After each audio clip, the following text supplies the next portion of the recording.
When I snap my fingers as I count down from 10, I'd like you to join me, each one of you, starting now. 10, 9, 8, 7, 6, 5, 4, 3, 2, 1. Now, according to the UN Refugee Agency, in that short span of just 10 seconds, 5 people somewhere in the world just got displaced. An experience that many of you here who are refugees have regrettably endured. But you're not alone. What happened to you is happening around the world. We're living at a time when displacement is at an all-time high. Refugee issues are getting more and more politicized, especially as they gain visibility in richer countries. But most people don't know that nearly 9 out of 10 refugees are hosted not by richer countries, but by poorer ones. Indeed, with almost 500,000 refugees, it is countries like Kenya that have become the shock absorbers for people fleeing their homes from conflict. Now, images of people fleeing their homes from conflict evoke strong emotions.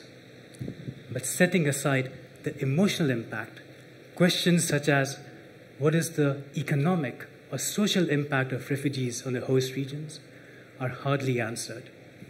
So some 4 years back, I was in my Nairobi office of the World Bank when my colleague Jonathan Araya dropped by, and he asked me, Apurva, would you be interested in assessing the impact of refugees in Kakuma camp on Turkana County, one of Kenya's poorest counties and where refugees are almost 15% of the county's population.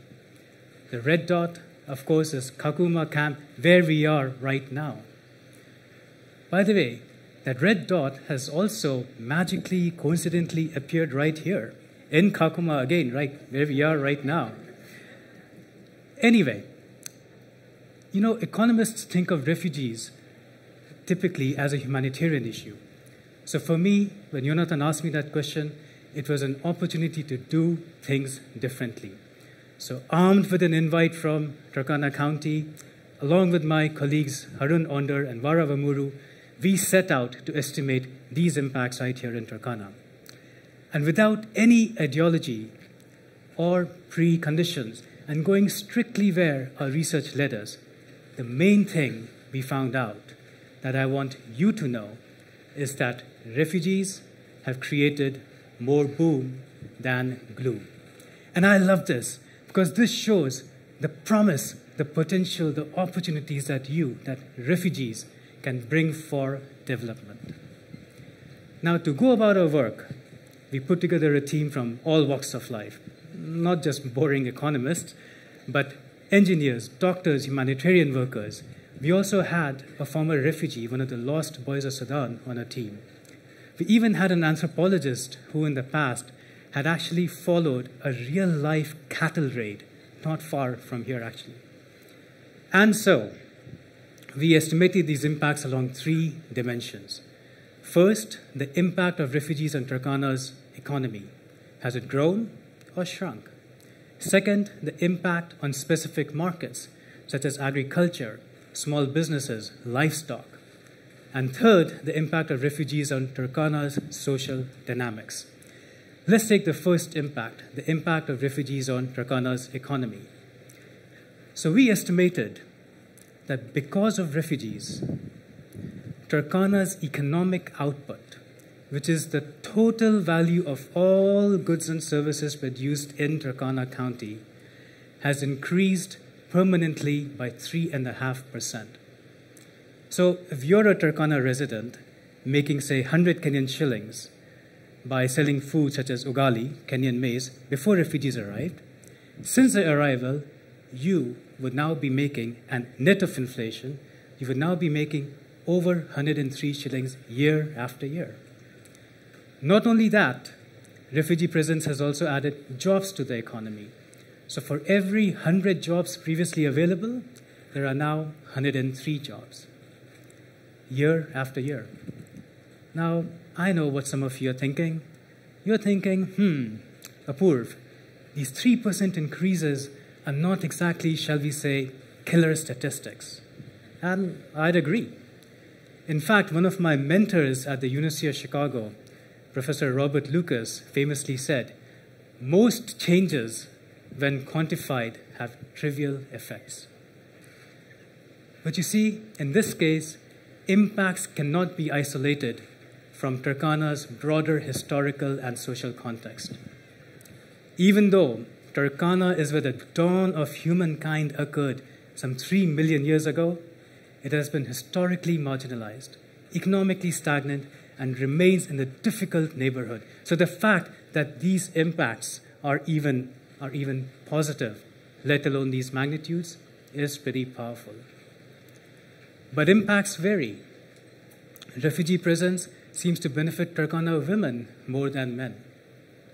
Turkana women also report more positive interactions with refugees in terms of lasting friendships and support networks. We think it's because women are more adaptable than men. I know. The women in the audience are going like, we need research to tell us that? But anyway, impacts vary. Now the second dimension, the impact on specific markets.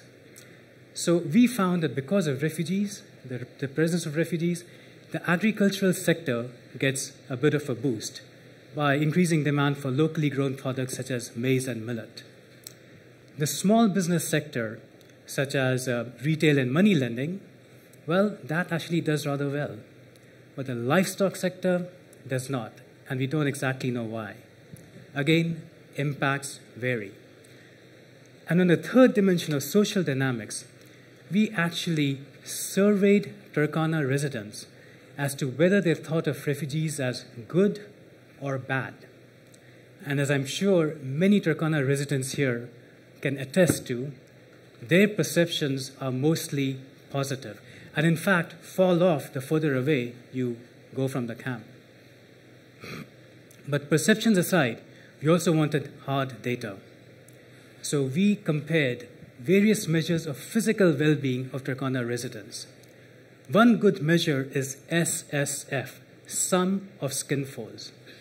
SSF measures body fat content, which in impoverished settings such as these is a positive indicator of a person's physical well-being.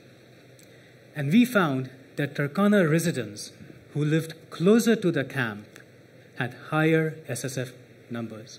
And this is true for both men and women. So, refugee presence has grown the economy, added jobs to it, and is also associated with better well-being of Turkana residents. For sure, not everybody benefits, but on balance, there's more boom than gloom. And for many, this is a surprise. Now, we also wanted to address a burning question on the minds of many policymakers, which is, where do we go from here? Starting with the status quo of keeping most refugees in the camp with limited freedom to travel and work, policymakers, in a sense, have two choices. They can create two possible futures. First is through a policy of decampment. Close the camp, send the refugees back. The second future comes from a policy of economic integration. Fully integrate refugees into your local workforce. And the question is, which future is better for Turkana? So we simulated the impact of both on Turkana's economy and found that compared to the status quo, a policy of decampment would slash wages in Turkana forever because of the collapse in demand as refugees leave. Nobody would want that. A policy of integration, interestingly, would also reduce wages as more refugees enter the workforce and push wages down.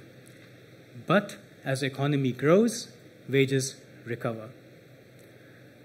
On output, a policy of decampment would reduce Turkana's economic output by 3% forever. End of story.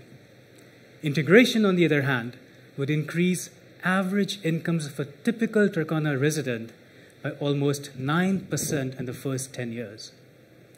So as a policy, integration trumps decampment.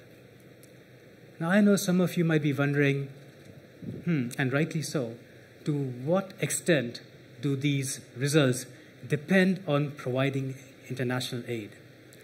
So we found out that the positive effects of the integration policy remain even when such aid is phased out. Moreover, our estimates do not capture the notion that integration can better prepare refugees for eventual repatriation. You see, a more productive refugee today is better positioned to contribute to their country tomorrow upon return. There's one more thing. You know, it's no coincidence that refugee camps are located in marginalized peripheral areas such as Kakuma. And this is important. Why? Because we found that the full benefits of integration are weakened, diluted, because of Turkana's lack of development. The message then becomes clear. If you want to benefit refugees and benefit from refugees, please help develop these areas. Now, I left Kenya 2 years back, and I'm currently based in Russia. So as I was preparing for my talk in Moscow, my 10 and 12-year-old kids, who, by the way, are learning about refugees in school there, asked me, "Dad, how did you feel in Kakuma?" So through stories and photographs, I gave them a flavor of the vibrant interaction between refugees and residents I personally experienced here. These interactions are not just economic, they're also social and cultural.